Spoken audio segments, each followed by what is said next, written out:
Hello बच्चों, good morning. आज हम हिंदी व्याकरण की कुछ सामान्य जानकारी लेते हैं। आपने पढ़ा होगा संज्ञा, सर्वनाम, क्रिया विशेषण। आप बचपन से पढ़ते आ रहे होंगे। कक्षा 3 से ही संज्ञा प्रारंभ हो जाती है।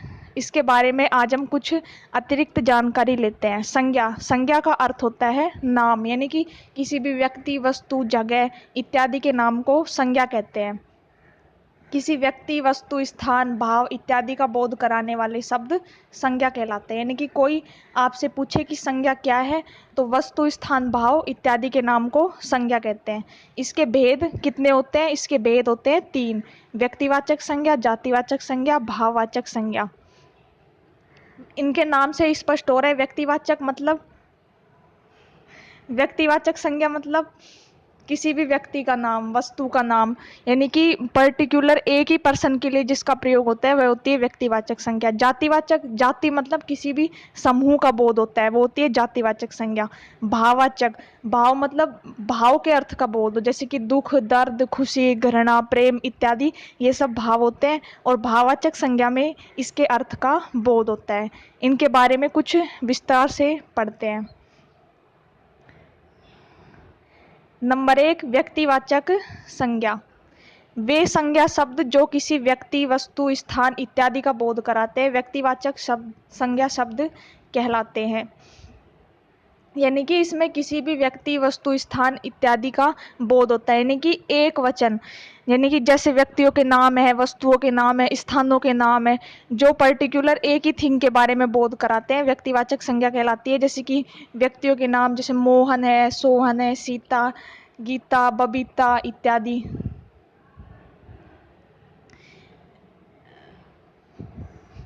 ऐसे ही जैसे वस्तुओं के नाम है उषा पंखा है, एलजी टीवी है, खेतान कूलर, वोल्ट्स एसी इत्यादि। वस्तुओं के नाम भी व्यक्तिवाचक संज्ञा के अंतर्गत आते हैं।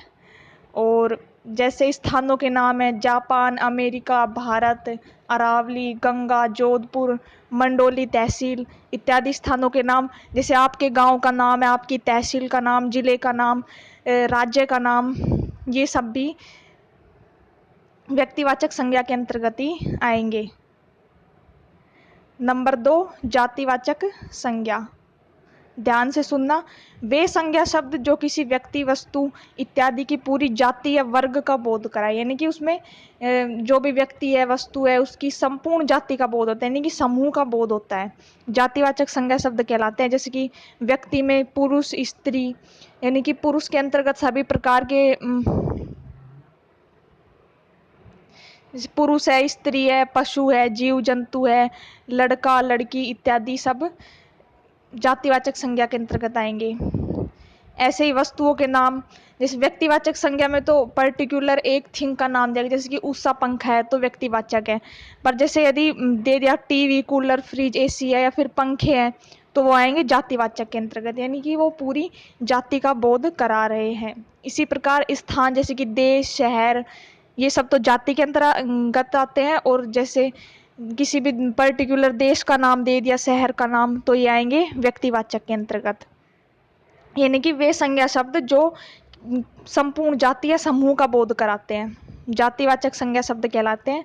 जातिवाचक संज्ञा के भी 2 भेद होते हैं। आपने पहले छोटी क्लासों में नहीं पढ़ा होगा, जातिवाचक संज्ञा के 2 भेद होते हैं, पर यहाँ पर हम इसके बारे में जानकारी लेंगे। जातिवाचक संज्ञा के भी 2 भेद होते हैं। एक तो द्रव्यवाची जाति और दूसरी समुदाय या समूहवाची जातिवाचक संज्ञा। द्रव्यवाची जाति, द्रव्य मतलब पदार्थ, किसी भी पदार्थ की जाति का बोध कराए, जिसकी सोना, चांदी, तांबा, पीतल, तेल, दूध, घी, पानी आदि द्रव्यवाची जाति के अंतर्गत आते हैं। ऐसे ही नंबर 2, समुदाय या समूहवाची, यानी कि किसी भी समूह या समुदाय का बोध कराए, किसी भी समुदाय या समूह का बोध कराए, जैसे कि सभा, सेना, पुलिस है, गिरोह, जत्था, दल, वृंद, गण, डिपो, कुंज है, टोली है, ढेर है। यानी कि ये सब शब्द जाति या समूह का बोध करा रहे हैं, इसलिए ये आएंगे समूहवाची जातिवाचक संज्ञा के अंतर्गत। अब आगे देखते हैं नंबर 3, भाववाचक संज्ञा।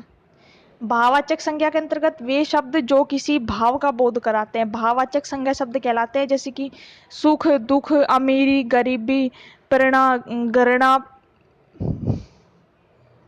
घृणा, प्रेम, जवानी, बचपन, प्रार्थना है, दया, गरीबी है, बुढ़ापा, ईमानदारी, लड़कपन, मूर्खता, जैसे चोरी है, ये सब आते हैं भाववाचक संज्ञा के अंतर्गत।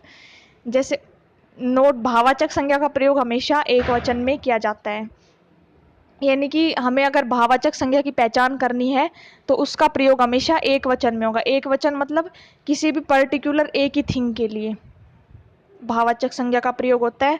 समझ में आ गया होगा, इसको रिवाइज करना और कल इसके और एग्जाम्पल देखते हैं। धन्यवाद, थैंक यू।